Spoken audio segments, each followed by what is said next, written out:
when one bursts, they're all going to burst pretty quickly. But, I'm on the record saying that I think the derivatives complex is going to be taken down by silver. I think silver goes and gold will go immediately. And that's going to put a very bleak picture on the other contracts that COMEX has, whether it be, oil or pork bellies or interest rates or whatever. The value of a contract that cannot perform is zero. And if you've zeroed out, and I'm using silver because that is the market that I believe is going to detonate the entire system. When one bubble bursts, they'll all burst together. That's not a theory. It's Bill Holter's warning. He says the next global financial explosion won't begin in the stock market or crypto. It'll start in silver, the smallest, most manipulated, and most underestimated market in the world. According to Holter, silver is the hidden fuse under the entire global system. When physical demand finally overwhelms the paper supply, the mountain of debt and derivatives above it will implode, pulling gold, bonds, and currencies down in one violent chain reaction. This isn't about speculation. It's about math, leverage, and the end of confidence itself. And if Holter's right, that moment is much closer than most people think. Now, let's return to the conversation. Here's Bill Holter explaining exactly how it starts. Yeah, I don't think there's any way there'll be an outright default where there's non-payment because they can just print the dollar. I think what to keep an eye on is we had rate cuts in 2024, but yet the rate cuts of about 1 percentage point, but market rates went up 1 percentage point, the opposite of what the Fed was trying to do. Now they just cut again last week, and the 10-year bond yield and the 30-year bond yield, they're up 10, 15 basis points higher since the cut. So what I'm getting at is if you keep your eye on that and interest rates again move higher from here with the Fed cutting, that's telling you that the bond vigilantes are back. They just went into hibernation, and the confidence in the system is lacking. If interest rates go higher, what that says is the marketplace is saying there's more and more risk of debasing the currency, and that's how they're going to pay the debt off, is by paying with monkey money, with money that's half or a quarter or 10% of today's current buying power. Yeah, Bill, how do you quantify the dollar's remaining reserve status timeline? 6 months, 2 years, 3 years, before it loses majority global trade dominance? That's a tough one because if there's some type of an event, you may see the BRICS may just stand up and say, that's it, we're done. We're not using SWIFT anymore. We're not using the dollar anymore. We're going live with our payment, trade settlement system, etc. I think it depends largely on the decisions made out of the BRIC. Why silver over gold at the first domino? Well, that's the silver over gold. That's easy because silver is such a small market compared to gold. I mean, the same dollar has at least 10 times more power in the silver market than the gold market because gold is so much bigger. As far as a failure to deliver goes, we're already seeing here in November, the amount standing for delivery has already increased from first notice day. In past years, if you go back 3, 4, 5 years and earlier, the first notice day would have X amount of contract, and by the time delivery was made, there might only be 10 or 20% of those contracts still standing that didn't walk away and take a fiat settlement. Over the last couple years, maybe a little more than 2 years now, what's happened is you have X amount of contracts standing for delivery, and by the time the delivery cycle is done and deliveries are being made, that number might be 1.5x or 2x, and it's already looking like November, which is traditionally an absolute non-delivery month. We may have 20, 30, 40 million ounces of silver standing for delivery. And then, of course, you've got December, which is a big delivery month. And then again, I believe February. So they're running a gauntlet right now trying to source metal to deliver to the contracts that are standing for delivery. On the scale from 9 to 10, how would you describe the disconnect between the paper market and the physical market? Oh, it's 100%. I mean, the big drop on Monday that we saw in both gold and silver, that was done with paper. I think the number that I heard was 1.2 billion ounces of silver traded on Monday. The world only produces 850 million ounces collectively in a full year. That's global annual production. So you had almost 1.5 times the amount of silver that's produced in a year traded in one day. I mean, I don't have, I can't show you proof that no gold or silver, physical gold or silver were sold, but I can tell you from the standpoint of the mentality of the buyers have had a hard time picking up big pieces. When I say big pieces, 25, 50, 100 million plus. They've had a hard time procuring gold and silver in those numbers. Any buyer, any physical buyer that got nervous, they would have sold, they would have hedged with paper is what they would have done. On Monday, you did not see, in my opinion, you did not see any real physical gold or silver hitting the market. What you had was, it was a paper slaughter. And you can go back to Robert Rubin's strong dollar policy in 1996. And that's been the case on COMEX and LBMA ever since, is that every time we see a waterfall on a gold or silver chart, it was caused and done by paper sales, not physical sales. Bill Holter believes the next crisis won't unfold step by step. It'll hit every market at once.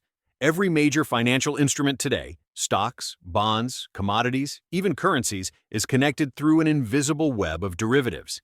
And when one thread snaps, the entire web tears apart. At the heart of that web lies silver, tiny in market size but enormous in impact. The world produces about 850 million ounces a year, yet traders buy and sell over 1 billion ounces in paper contracts every single day. It's an impossible imbalance, an illusion of liquidity built entirely on confidence that everyone can get their metal when they ask for it. Holter warns that once someone big enough, a sovereign fund, a central bank, or a major industrial buyer, demands real delivery, the illusion shatters. Paper prices vanish, silver explodes, and because the entire system is leveraged on trust, every other contract begins to fail. He sums it up simply: the value of a contract that cannot perform is zero. Recent events back him up. Even after multiple Federal Reserve rate cuts, long-term yields are rising. The so-called bond vigilantes are back, signaling that the market no longer believes central banks can defend the dollar. At the same time, central banks are hoarding gold at record speed, especially China, Russia, and India, while quietly reducing U.S. Treasury holdings. Meanwhile, silver inventories are vanishing.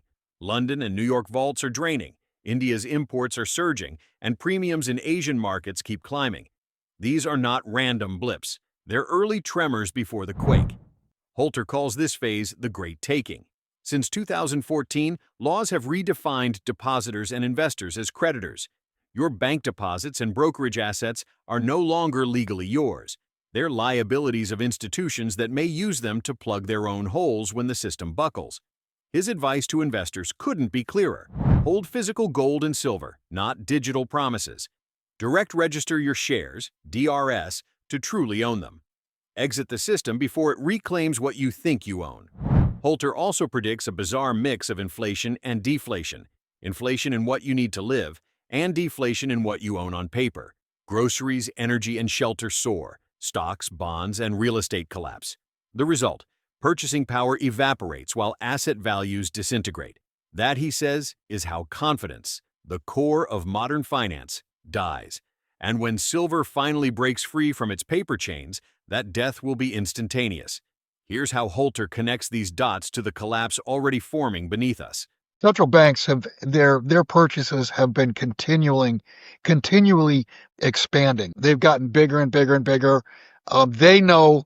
I mean, Lucian, if you and I understand this, and a lot of people understand that the dollar's a problem, you better believe that central banks all over the world know that the dollar is a problem. They better hedge that position or put something in there or on their balance sheet that's going to expand when the dollar collapses. They're going to have to, they understand that gold is the answer to a collapsing dollar. So that's why these central banks are unloading gold. And I believe, the official statistics show that, yes, they're buying hand over fist. But I think there's a lot of unofficial buying by central banks that's not being reported. Well, I've said this for 10 or 15 years, that when all was, the end game would be inflation and deflation at the same time. Inflation of the things you need to live and survive on, and deflation of the assets you already own. And I mean, you can see the beginnings of that.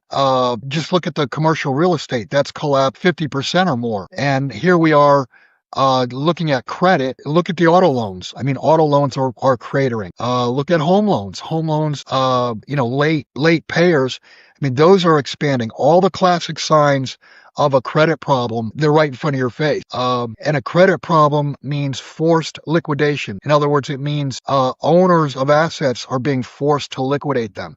That causes a deflating price, while at the same time, your eggs, your gasoline, etc., are going up they cost more. So it's taking more dollars to sustain your lifestyle or living. Well, the way to do that is simple. If you have stocks that are core positions that you never intend to sell, then tell your broker that you want to get a certificate. And the best way to do that, the cheapest way to do that, is to tell your broker to send the shares electronically to the transfer agent. It's called DRS, direct registered the security. Once the transfer agent holds the shares, then you tell your transfer agent, I want my certificates, and they'll send you the certificate directly. That's like having a car title or a deed to a home.